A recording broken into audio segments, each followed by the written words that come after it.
Oof, that Into the Badlands, baby. And it's renewed for season 3. But let's get into Leopard Stalks in the Snow.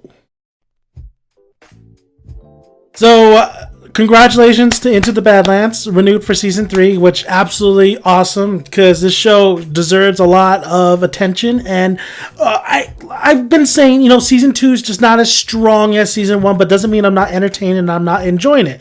This episode, I really, really enjoyed. Okay, I thought this was a entertaining episode.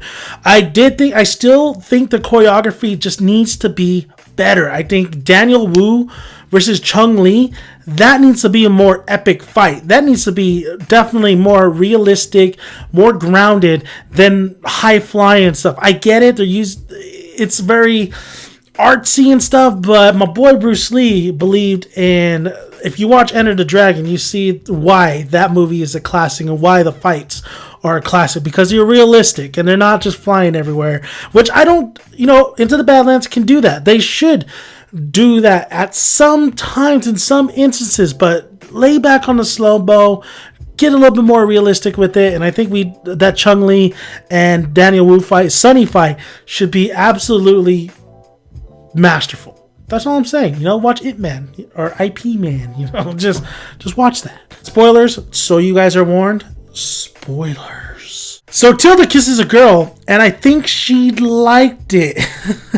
I had to go jump right into there, right? Because I saw a lot of romance in this episode. I mean, you had MK with Ava. You had Tilda with the one chick she's been talking to who was going to abandon them, was going to leave, her mother, the widow. But Tilda says, don't go. And we get to know Tilda's backstory a little bit, which I really liked. I really appreciate that. And you understand why the widow is a great character. The widow is a character that I actually think you can trust. Of course, she does a lot of things and does something at the end of this episode that's like, but what she did for Tilda, I thought that was great. She killed her own husband because her own husband was was sleeping with Tilda, was pretty much raping Tilda, and the widow says, "I'm sorry, I didn't kill him sooner." And I think generally the widow would be like, I should have killed him a lot sooner. I mean, because these are her precious butterflies, like Quinn says. So I think the widow does have a heart, and of course she's trying to be heartless though. But with Tilda, it was great to know that backstory and why she absolutely loyalty to the widow. And the other girl realizes this and says, I'll stay for you. And then I knew it. I knew there was something there. And then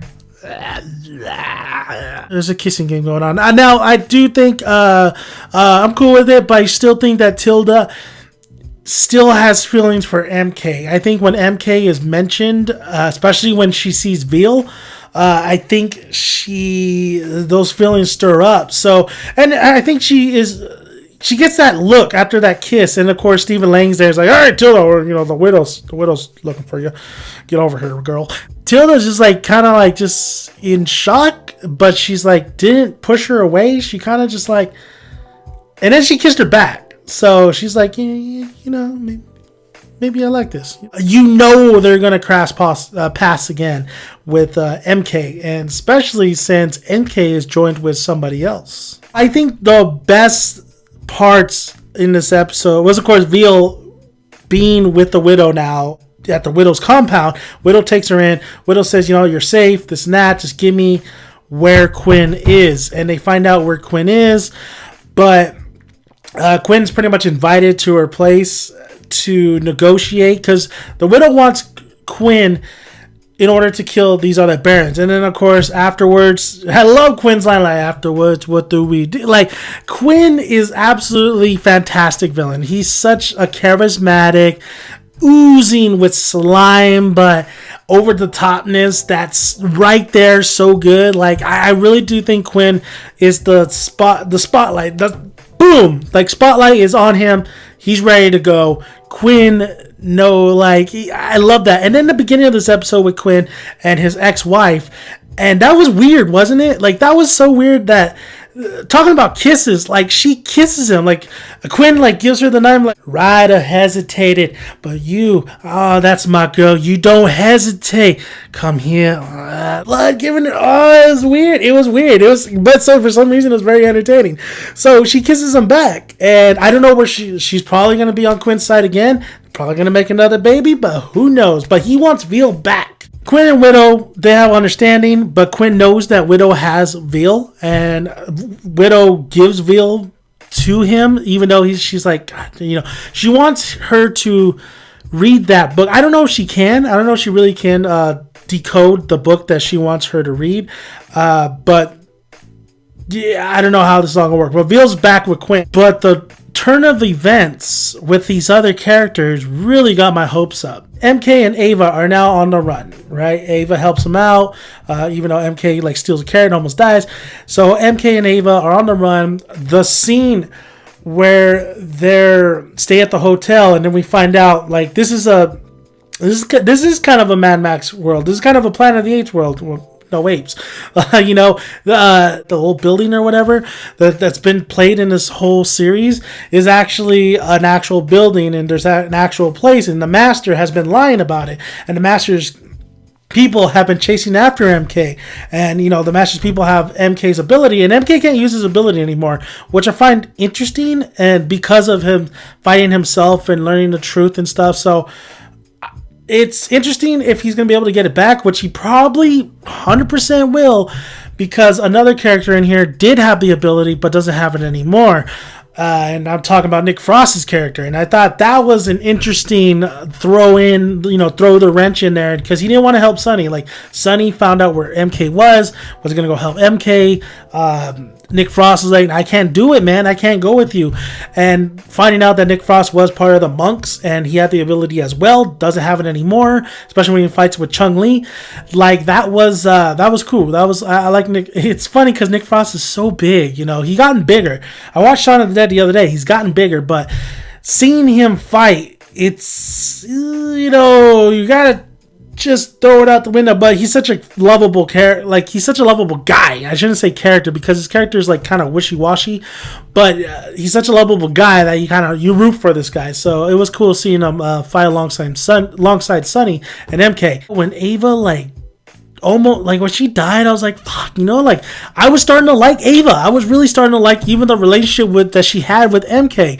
So I was, when she came back to life, a little bit alive, when she killed the one monk chick, which was an awesome death, I gotta say, I was like, yeah, Ava's dead. It was gone. Like, I was like, God damn it. Chung-Li kind of does like a Kill Bill to him. I don't know if he's Sonny, that means Sonny only has so much time to live, or he's like paralyzed right now. So we'll see what that's all about, but that kind of leaves it right there. And I love where this is headed. I love the craziness this is, like the kind of baffling stuff that's happening in this episode, with a lot of the romance and a lot of, Quinn and his ex-wife, Veal coming back to Quinn, but now Sonny and MK are now reunited, but Sonny's like fucked up right now. I really did think the cinematography and the locations were awesome. When that girl turned on all the Christmas lights, I thought that was so beautiful. I like where the fights take place. I think that's what season 2 has been doing so well, is where the fights are taking place in the location. And I love that about season 2 of Into the Badlands. But like I always say, the choreography could be much better. But I'm starting to like where the characters are heading. I do think that the acting is just not, especially in this episode, wasn't as clean. It wasn't as good as many previous episodes. But I thought the Quinn and Widow interaction was absolutely delicious. I'm gonna call it delicious, because did you see the two swords just like back and forth? Like, I thought that was delicious. We'll see how it goes. Very much entertained by this episode. Little nitpicks here and there, but it is what it is. So thank you guys for listening. If you haven't already, please subscribe to the channel. I really appreciate it. Like the video if you like it, and comment below. Love to hear you guys' thoughts.